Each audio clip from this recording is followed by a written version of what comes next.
Statement दिया, मैं भी रास्ते में आया तब सुन रहा था। प्रियंका जी का स्टैंड जो है वही कांग्रेस पार्टी का स्टैंड है, हम सबका स्टैंड है। सर, आपके मैनिफेस्टो में किसानों को जो किसान सम्मान निधि दी जा रही है उसके बारे में कुछ नहीं कहा है।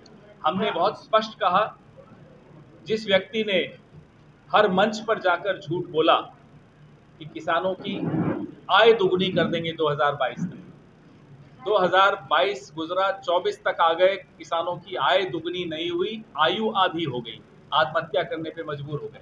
हमने एमएसपी का कानून बनाने का अपने मैनिफेस्टो में, अपने न्याय पत्र में घोषणा की है, गारंटी दी है।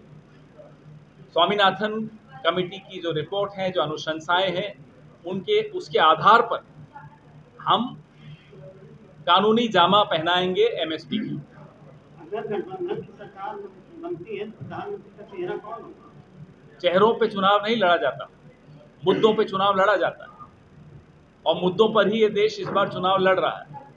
इस बार यह चुनाव पार्टियां नहीं लड़ रही, पार्टियों से ज्यादा देश की जनता लड़ रही, क्योंकि देश की जनता कुछ चेहरों से बड़ी त्रस्त हो गई है, परेशान हो गई। वो चाहती है मुद्दों पे बात हो। हमारे मुद्दे बड़े स्पष्ट हैं। जो विकास की एक गति चल रही थी, उस पे जो स्पीड ब्रेकर आया, जो रुक गया, उस स्पीड ब्रेकर को खत्म करके फिर से अमेठी को विकास की गति देनी।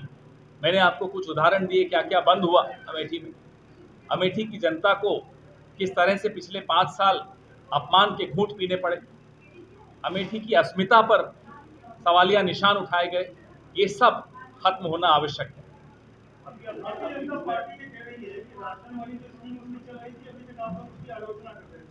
लेकिन अब 5 किलो की बजाय 10 किलो राशन देगा कि आप निश्चित कर रहे हैं, ये उनकी स्कीम सफल थी। सबसे पहली बात, ये स्कीम उनकी नहीं थी। राइट टू फूड 2013 में यूपीए की सरकार, गठबंधन की सरकार थी, यूपीए की चेयरपर्सन श्रीमती सोनिया गांधी थी, प्रधानमंत्री डॉक्टर मनमोहन सिंह थे। क्योंकि हमारे प्रधानमंत्री जो आजकल के हैं होमवर्क नहीं करते, इतिहास नहीं पढ़ते, तो उन्हें स्मरण करा दूं कि ये भोजन का अधिकार यूपीए की देन है। श्रीमती सोनिया गांधी की जो पार्टी थी, कांग्रेस पार्टी की, वो अध्यक्षा थी, उस वक्त की ये देन है। यूपीए की चेयरपर्सन थी, डॉक्टर मनमोहन सिंह प्रधानमंत्री। उसके बाद नरेंद्र मोदी जी प्रधानमंत्री बने।